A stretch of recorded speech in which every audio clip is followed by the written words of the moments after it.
Hi guys, welcome to Office Blokes React. I'm Office Bloke Dave. I'm Office Bloke Mike. I'm Office Bloke Daz. Together we're the Office Blokes. Yeah, Dave's bouncing off a... do you want to write into Confidential, Dave? And I think I need to. send me a video about how to queue up videos. I think I need to, yeah. Failed on the last one, but to know to what degree I failed, people are going to have to either be patrons or channel members. It's crazy. Right, the most dangerous race in the world. Is it the Isle of Man TT? Yeah. Something. Absolutely gotta be. They do did you get up excess speeds of like over 200 mile an hour, don't they? Lunatics. Yeah, the absolute. On roads. It just goes through me when I've seen them racing here. I mean, They tried to get it banned, haven't they? They're like protesters. I think for a they've long done it time. Yeah. You don't see Just Stop Oil getting on the track there, do you? No, that's true. Yeah, what's that smear on the road? Yeah, some middle-class rich gimp that's saying Just Stop Oil. I mean, it's claimed a lot of lives over the years, hasn't it? Yeah. You know, it is dangerous, but you know, people are doing it of their own free will, etc., aren't they? Yeah. I got a mate who goes there every year for it and camps out. There's like a 3-day event there. Yeah. There's like him and a few of his mates sort of thing. They're all into the motor racing side. Yeah. And they go over there and watch this every year. Yeah. The thing is, if you take away... Very popular. You take away the outlet for these absolute lunatics, they're going to need to be jumping out of planes every weekend. Oh, yeah. They're a type of person, aren't they? Yeah. Massively, yeah. Look at Guy Martin. There was a famous crash he had, wasn't there, where he hit a wall and just flips and flips and flips, and it's like, how is he alive? It's insane. Bikes is different than cars. I mean, no protection. If you've come off one of these, I mean, it's bad news, isn't it? Yeah. It really is. Yeah. Imagine just walking down the street and tripping over and hitting the curb, and you'd be like, ah. Oh, I know, yeah. Banged my knee on the table getting up the other day. I was like, I was limping for about an hour. That's at A&E. Try that at 150 miles an hour. Oh, absolutely crazy, man. I saw I mean, they're a bit the same, like the rally drivers. I've seen clips the other day, and some of them, geez, you've seen it from the cockpit point of view. It's terrifying. Oh, geez. Some of the spectators are in positions where you think, don't stand there, mate. Yeah, absolutely. Photographers getting out in front. Well, a few spectators have bought it as well over the years, this is nuts. This is absolute nuts. Yeah. Let's do it then. The most dangerous race in the world. This is the most dangerous race on Earth. Motorcycles flying at over 200 miles per hour on the public road. At times, even fully airborne. And since its inception, over 280 people have died racing here. Many people are calling for it to be banned. But the fans, organizers, and of course, the racers themselves refuse to let that happen. So let's take a look at this race going back over 100 years. And find out if it's truly worth it to race at the Isle of Man TT, or if it's just motorsports suicide. The Solby Strait, the fastest section of the 37-mile TT course. 200 miles per hour, oftentimes with only one tire touching the ground thanks to the many bumps and crests in the road's surface. This isn't a race for ordinary people. Hell, this isn't even a race for ordinary racing drivers. This is a race for people who are undeniably, unequivocally insane. This year, there are a few familiar crazies. Peter Hickman, Connor Cummins, John McGuinness, and of course, Michael Dunlop. All are seasoned riders at the Isle of Man, but Michael Dunlop, he comes from a lineage of TT champions. Robert, his father, Joey, his uncle, and William, his brother. The Dunlop dynasty goes back nearly 50 years. But the Dunlop family represents more than just the glory of the TT, because Michael is the only surviving member of the Dunlop dynasty. His brother, father, and uncle all lost their lives racing motorcycles. And just this year, on the Isle of Man, 5 racers were killed in horrible accidents during the race. Which seems insane. Surely this race is too dangerous to continue doing. But for nearly 120 years, the TT has yet to be stopped. And to understand why, we need to go back to when it all started. The racing in there, Jesus. Lunatics. Terrifying. Wow. I find all motorcyclists are very got to be a little bit out there anyway. Yeah, odd. Unless you drive, I mean, you see them now, like Deliveroo drivers and sort of things on them little motorbikes. I'm not talking about them. No, proper bikes. I'm talking about, my son's a motorcyclist, and everything about it is all, they've all got to have the biggest bikes and the fastest bikes, and the fairings on them have got to be the right colours, and the aluminium's got to be polished up like you wouldn't believe it. It's all got to be matte black, and coming out with these bikes, and I go down there and see them all on the bikes, and they're all daft. every one of them, they're all like psychopaths. Yeah. And they're all coming out on the bikes and they're all meeting up and everything. They're all just, I'm like, just not comfortable with it at all. My bro was riding in North Wales years ago around the speed limit and, in country lanes. And he rounded a corner apparently, and there was a sheep right in the middle of the road, just stood there, and he just managed to get round it. And when they stopped off, I think at a pub or wherever to grab a coffee, they looked and the knee of his pants had loads of wool in it, because he'd literally shaved wool off the sheep with his knee. Yeah. So like a centimetre that way, that's catching your knee, and you're off your bike. Whatever speed he allegedly was or wasn't doing. It's like you hear stories like that. Should have done a U-turn. No. Terrible. I will say though, when he's talking about people asking for it to be banned, I think where there's consenting adults who understand the risks, I think we should be allowed to practically do whatever we want, as long as everyone there's in on it. And the thing is, anyway, the Isle of Man is pretty much their own entity, aren't they, as well? They've got their own government and everything, so people on the mainland saying they should stop it, should ban it, it's up to the Manx government. I don't think they'll ever do it because it brings so much tourism. It's probably the biggest biggest event that they have ever, isn't it? I mean, it's money absolutely worldwide. They earn a fortune from it, won't they? So I don't think they'll ever ban it, but it's just it's at your own discretion, isn't it? It's at your own risk if you're going to be part of it. Of course it is, The very first race on the Isle of Man was held as a slap in the face to Britain's Motor Car Act of 1903. The Motor Car Act regulated speeds on British highways to 20 miles per hour, and it allowed local towns to implement even lower speeds as requested. By this point in time, racing was already huge in Europe, and racers in the UK saw this as a major setback. Sir Julian Ord, the secretary of the Automobile Club of Great Britain and Ireland, thought that this new act would put a strain on the advancement of performance-oriented vehicles. And so, he took action and set off to the Isle of Man, in hopes of persuading the Isle's government to see things his way. Now, the Isle of Man is protected by the British military and is represented by the United Kingdom in foreign matters. But ultimately, the Isle of Man is self-governing, and the local parliament is in charge of all domestic affairs. Sir Julian Ord, a charming fellow, wined and dined a few Manx officials. By the way, Manx means from the Isle of Man. And Sir Julian Ord asked them if he could organize a race for the We're Manx CS. Exactly. Not an X. Exactly. Wasn't the Isle of Man taken over by the Germans in the Second World War? I don't know. I wouldn't have thought so. Me neither. I feel like it was. I don't know. History's not my strong subject. It's sort of more between us and France, isn't it? No. The Isle of Man's between us and Northern Ireland. What am I thinking Isle of? of Wight. Isle of Wight.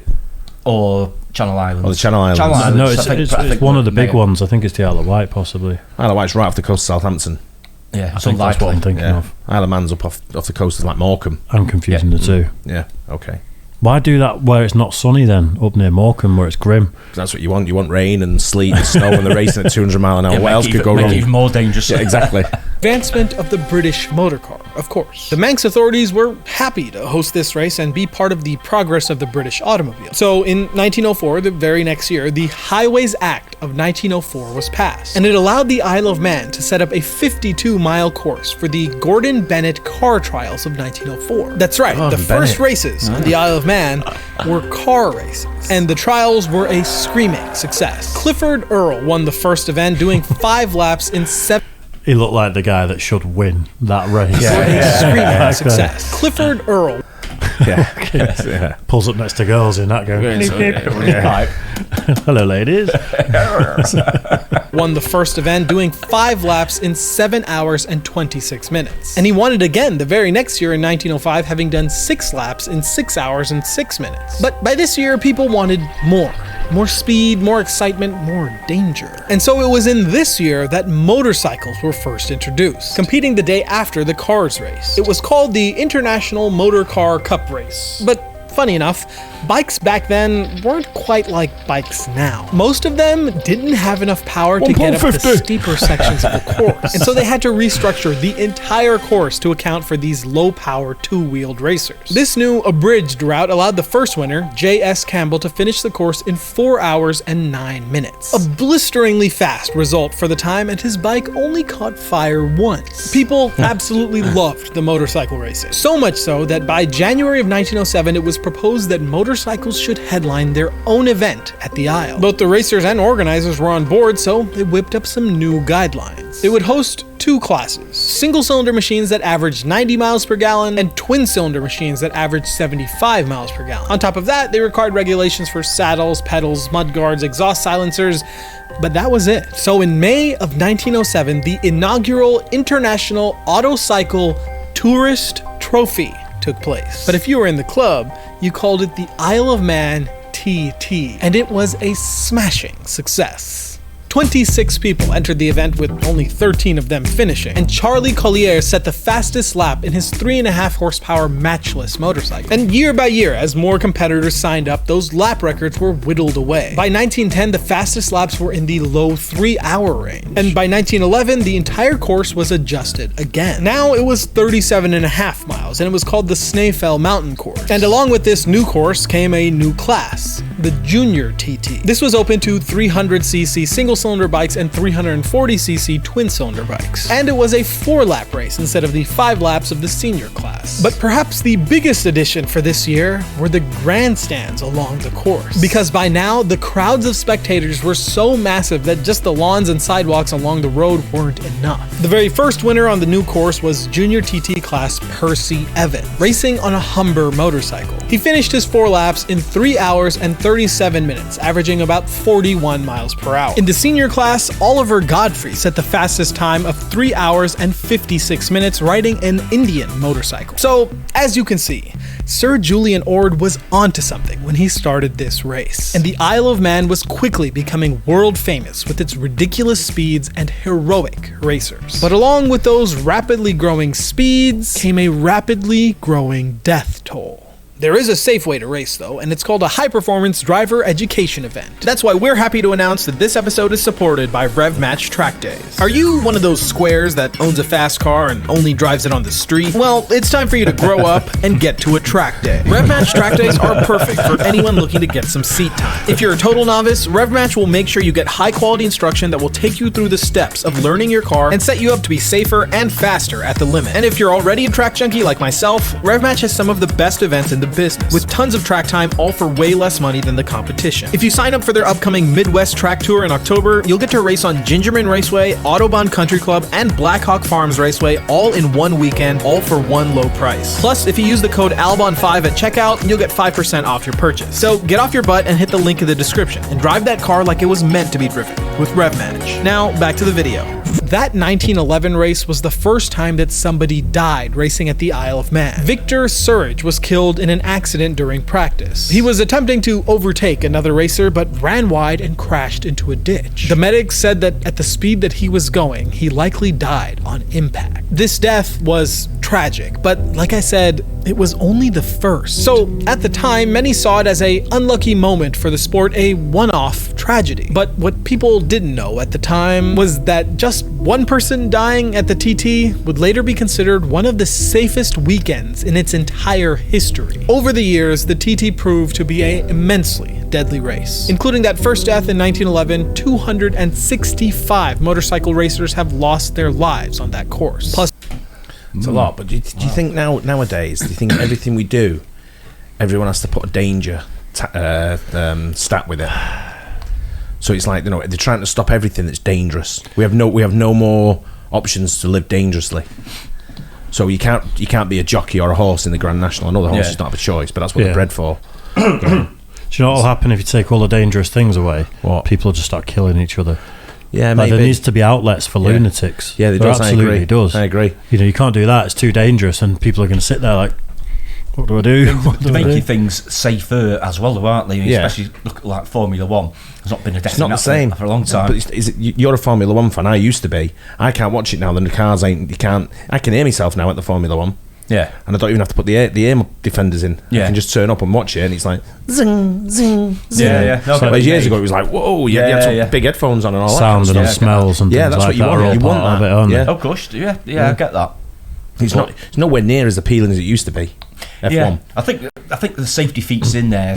I think that's more the engines, though, isn't it? That they've made different. I mean, but I get what you're saying. Like they have the halo now and all that kind of stuff that they've been brought in. But it's these. I just think everyone's going down these roads to stop everything being dangerous. I know what you mean. To make it so safe that it's not competitive anymore. Yeah, when the world is vastly overpopulated anyway, so maybe let people make their own mistakes. Yeah. They've done it at Grand National already by making fences smaller and stuff, haven't they? I'm not sure about that. Have they? I know they're making them out of different thing. I don't think they made them smaller. I think they have over the years. I think some of them have been made a bit smaller, not quite as high. I know they're making out of different materials so the horses can see them better. Yeah. Right, so it's like they're like white in the English Grand National, whereas in the Irish Grand National I think they're green. Yeah, like you said, though, it's different. The horses aren't willingly engaging in the same way in the TT. Yeah, your bike, it's a vessel. Sort of thing. Yeah. So it's like. This is a complete different thing. You've got to let people do dangerous stuff. I agree. There's always going to be a danger in sport. But it's like in any sport. You talk about, you look at things like NFL changed with the CT that was happening. Yeah. Then you had like now they're saying you can't head the ball in football because it's giving brain damages, and in boxing they're talking about wearing head guards. There's loads that go down the line of like different things, and if every boxer had to wear head guards, I wouldn't watch boxing again. I'd be like, that's me done. There could be an argument that'd be even worse with head guards because they'd be taking more punishment on a longer period of time. Yeah. And if they avoid out blocking, doing the head in the ball in football, I'd stop watching that. Yeah, there's loads of sport where they'll take sort of like the danger away from it, from what the competitiveness comes with it, if you know what I mean. Yeah.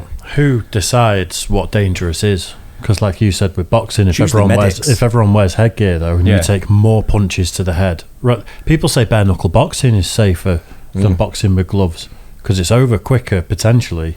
People aren't putting full force in because they're going to break their hand if they are, and there's like lots of other factors. If you've got headgear on and gloves, you could take 200 punches to the head in a fight. Bare knuckle, you might take 5 and it's over for you. Yeah. But I think things like this, the way he's alluding in, people want it banned because people are dying.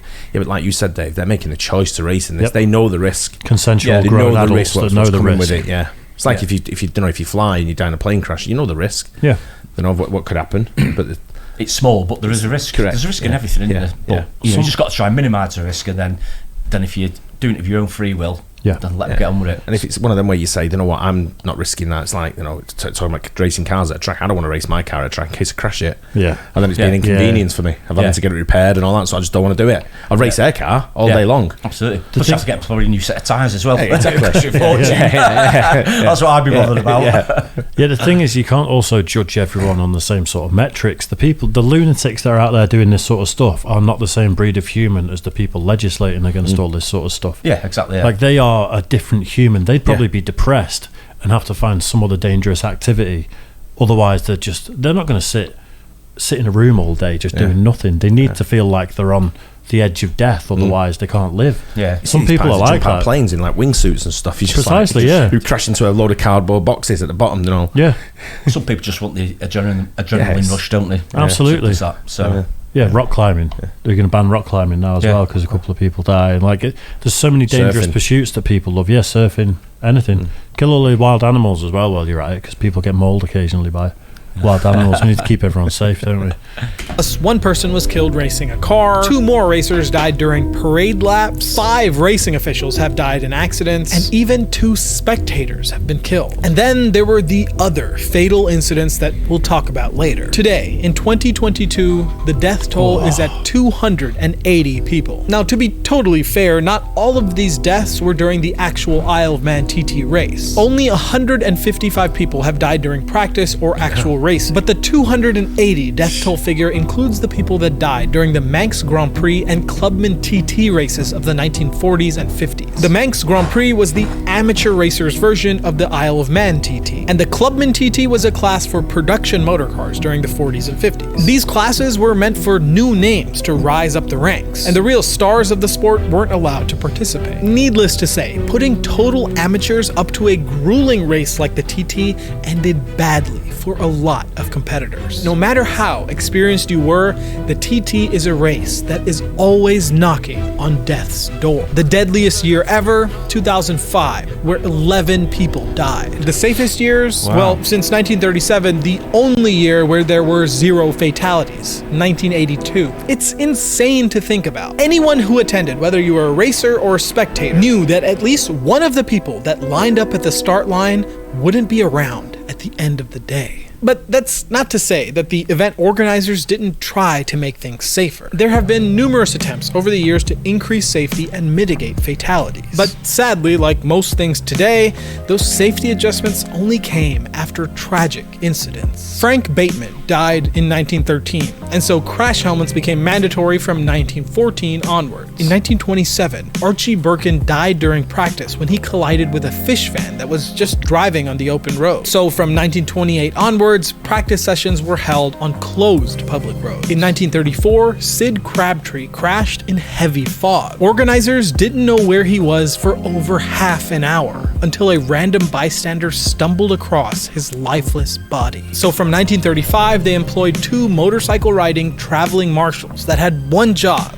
to search for missing riders. Yet, in that same year, Doug J. Perry died after crashing due to poor visibility because of mist and fog. So in 1936, they implemented a weather delay policy, in which races were postponed to the next day if the weather was inclement. And they even moved practice sessions to the evening to avoid the slippery morning dew. And during the 50s, there were a bunch of new regulations made, even a full course restructuring. Some of the roads were widened, and buildings that were deemed too close to dangerous corners were totally demolished. But the danger was ever present. In 1970, 6 people died at the TT. So in 1971, there was further road widening. But it really seemed like no matter how many safety precautions were taken, the speed of the bikes and the racers would far outpace whatever the organizers could do. Fast forward to 2004, and a newcomer named Sergei Lemol crashed and died during his first practice session. So in 2005, they implemented a newcomer speed control lab that was introduced to familiarize newbie riders with the course. Yet in that same year, a Swedish rider named Joakim Karlsson crashed at high speed on the Kirkmichael Bend. This happened to be right outside the home of Marjorie and Ian Forrest, who not only witnessed the crash but were there when the medics came. Karlsson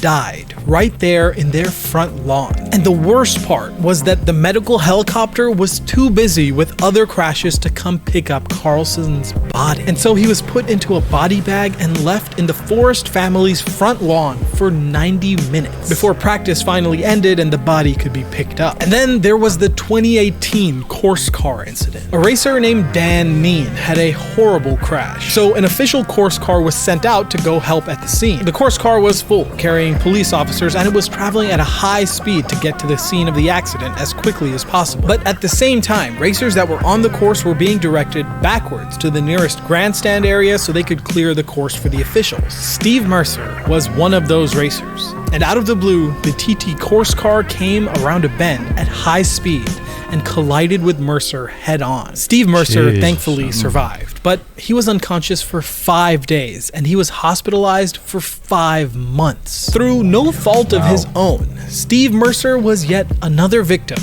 of the TT. Immediately after that, you'd think that the course car would only be able to go the same way. You'd think so, wouldn't you?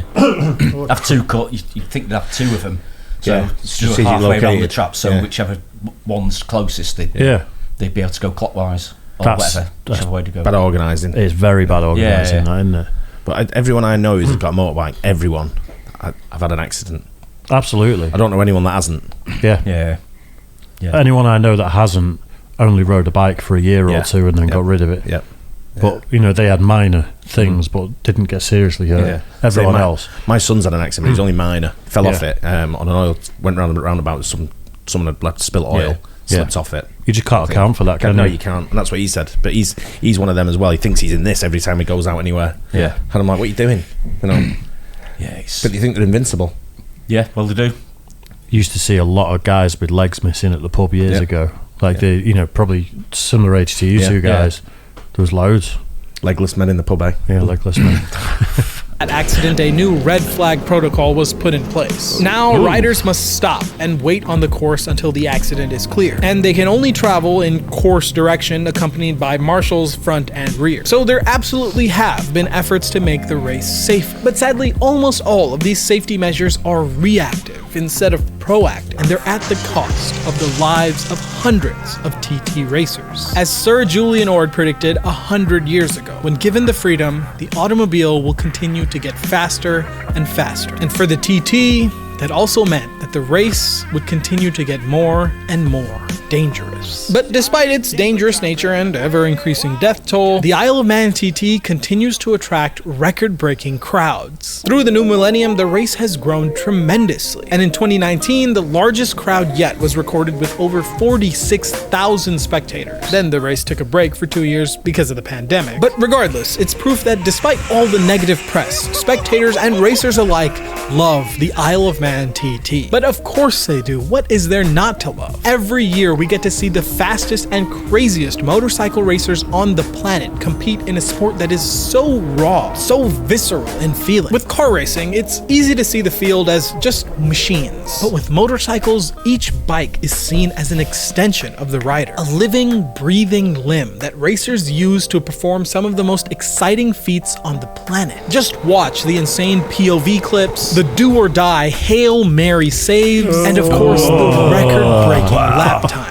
The fastest outright lap ever was set by Peter Hickman riding a BMW S1000RR, 16 minutes and 42 seconds. And he did it by averaging over 135 miles per hour for the entire lap. Then there's our old friend, Michael Dunlop, who still holds the records in Supersport and lightweight TT classes. And then there's Jenny Tinmouth, the fastest female ever to lap the Isle of Man, who did an 18:52 in her CBR 1000. And then there's arguably the most fun class to watch, sidecars. Sidecars were added to the list of classes.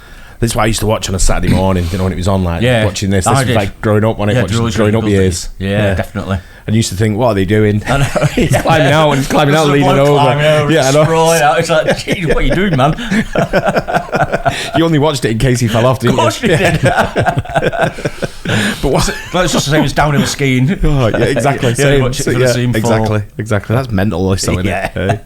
Classes in 1923, and it's been going strong since. Wow. These things are sick. Just look at this. Absolutely bonkers stuff. Yep. The fastest sidecar lap ever was done by brothers Tom and Ben Burkhall in their Honda CBR. They averaged 119 miles per hour and lapped an 18:59. An average of 119 miles per hour while leaning like this. Absolute mad life. It's absolutely and this event isn't just a big deal for motorcycle racers and it's also a massive revenue stream for the Isle of Man as well, bringing in millions of pounds every year. In 2019 alone, the event generated an estimated 37 million pounds for the Manx economy. And that's the thing. The TT is an integral part of the Manx economy. When the pandemic struck, it was estimated that the race closure cost the Isle of Man somewhere around 246 million pounds. So despite the numerous calls to ban the event by bereaved families, politicians, and onlookers, it only makes sense that the Manx government would continue to greenlight the TT, as it's such a big part of their economy. In fact, the only times that there hasn't been a TT was World War I, World War II, the COVID pandemic, and 2001, when everyone in England got foot and mouth disease. But let me take a step back. Does any of this matter? The opinions of people like us, outsiders looking in. We may not think the risk is worth it, but to the spectators, the organizers, the racers themselves, hell, the motorcycling world at large, it is worth it. Those who take on the TT are not coerced. They do it willingly, be it for fame or fortune or just for the thrill of it. And if somebody like Michael Dunlop, who's lost his entire kin to motorcycle racing, can come back to take his 21st title, all while proclaiming that the TT should never... He needs another hat on there, surely. When one's not enough. He's got quite a collection there, hasn't he? Sun's proper in his eyes there, isn't it? He's just a bit. Who are we to tell him otherwise? Over 300 people have died climbing Everest over the years. Over 500 people have died in professional boxing alone. And since 1981, there have been over 400 deaths base jumping around the world. And while all those communities have worked to make their sport safer over the years, just like the TT, they are still dangerous, just like the TT. So, armed with that knowledge, let me ask you again, is it worth it? Like much of life, it's a bit of a moral quandary. one that perhaps will never have a clear answer. But for me, somebody who's too afraid to ride a motorcycle on the highway, I can't help but feel tremendous admiration for the feats of heroism, the unfolding legacies, and the absolute motorsports madness that only the Isle of Man TT can create. Thanks for watching. If you liked the video, please do hit the like button. It really helps us out. And that was a great video. It was a great video. Really good video. Yeah. Very engaging. That I didn't realise it was how long it was. No. It was a great video, that. It's really good. I mean, sports like that, just out there sports. I'm not someone who get on a motorbike, and I've pondered it for years and years. Should I get one? Should I not get one? Should I get one? And I always think, no, don't do it. And then I drive past a Ducati shop down the road, and I think, I'll just stop in here and have a quick look and nice. See what's what. And I'll see what they got going on. See if they got any 999s in, and then all of a sudden it's like, nah. I know what you mean. You think driving around in the summer on a motorbike, I bet it's absolutely amazing. It really is. Yeah. I certainly don't think I'd be the type to go, tear-assing around everywhere and going too fast. But it's not you, though. I don't think that's the problem. It's still the drivers. No protection. That's what it is. Yeah, they're just a different breed. These guys, aren't they? They're like saying, they've got some bottle amp. They're doing it, of their own free will. And I tell you what, the speeds that they go is absolutely. Motorsport's mint. You can't get rid of motorsport. You just can't. Formula One. I'm not into Formula One at the moment. But anything, NASCAR, Formula One, rally car, motorbikes, superbikes, everything. You can't. I grew up skating, which is inherently dangerous, and you grow up wearing pads as a kid because it's a dangerous sport. Yeah. There was a kid that I skated with that was a pro skater years ago that died, hit a lamppost after he skated, grinded a handrail and stuff. Yeah. And people are going to do dangerous things. People are attracted to whatever it is and their own degree of dangerous thing, and who gets to decide what's too dangerous. But the thing is, people like watching it as well. You look at some of the crowds for these events, absolutely huge.